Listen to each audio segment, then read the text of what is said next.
Welcome to Brainstorm Pro. I'm going to be talking about more ways to argue for the Second Amendment with people that are very, very against it. The number one spot I'd like to say, we are ambassadors for the Second Amendment. Treat it like a job. If your job is to be a cashier at McDonald's, you're not rude to customers because you're representing the company, not just yourself. So take this very, very seriously. Be very professional, very courteous when you're arguing for something. And don't give them a reason to think that we're a bad bunch of people, because we aren't, and we all know that what we're doing is right. The number two spot, stick to guns while you're making an argument.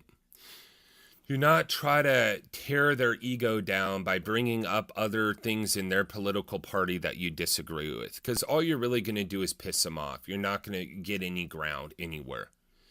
Don't say, well, you agree with illegal immigration, therefore your dumbass would disagree with guns. Just stick to guns.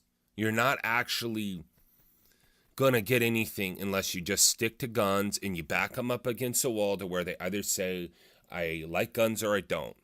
Prodding at them with other issues is honestly, it's not going to do anything. It's just going to make them mad and make them shut down.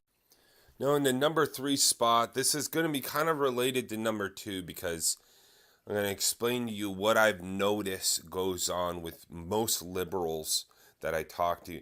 They have a sense of an authority taking care of them rather than either a higher power or their self. So that is kind of what drives most of their decision making.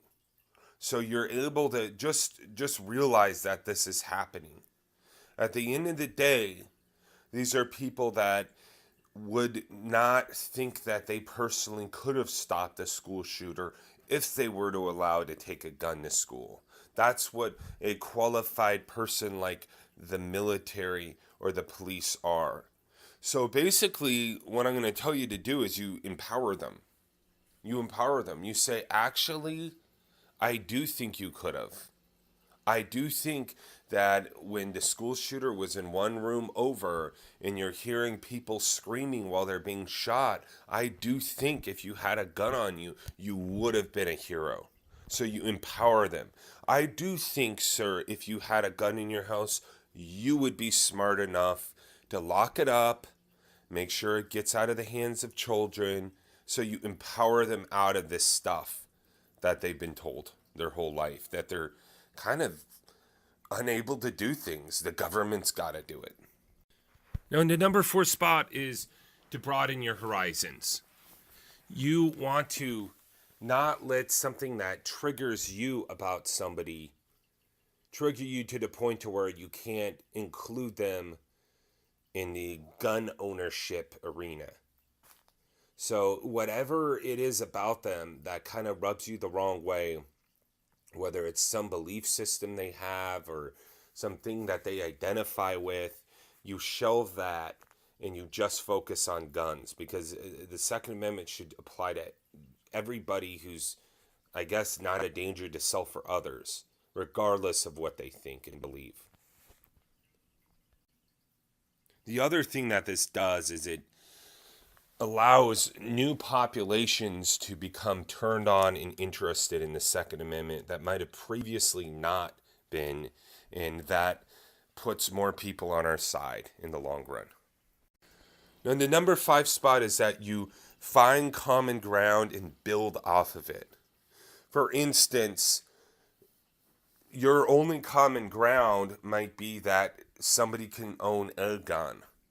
They think the only thing you can own is muzzle loaders.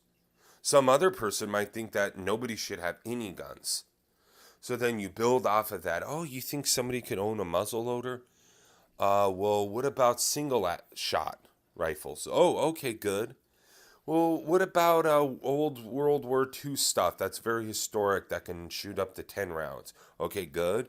And then you build it off from there till eventually, hopefully, they're just like, yeah, sure, 30-round magazines, National Reciprocity Hearing Protection Act. So you have to slowly build it up in the argument and you try to find that common ground with them and nurture it so that they can change their mind.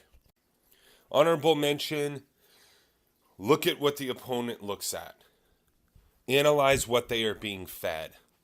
So spend hours, weeks, months, years reading anti-gun magazines, watching anti-gun YouTube channels, watching news stations that are very anti-gun, snoop around on the social media of large anti-gun groups, just so that you know what they're being fed and you know what to expect, you know what to argue against. Thanks for watching. Please click like and subscribe. Let me know any other details or anything I could have left out in the comments section. Have a good one.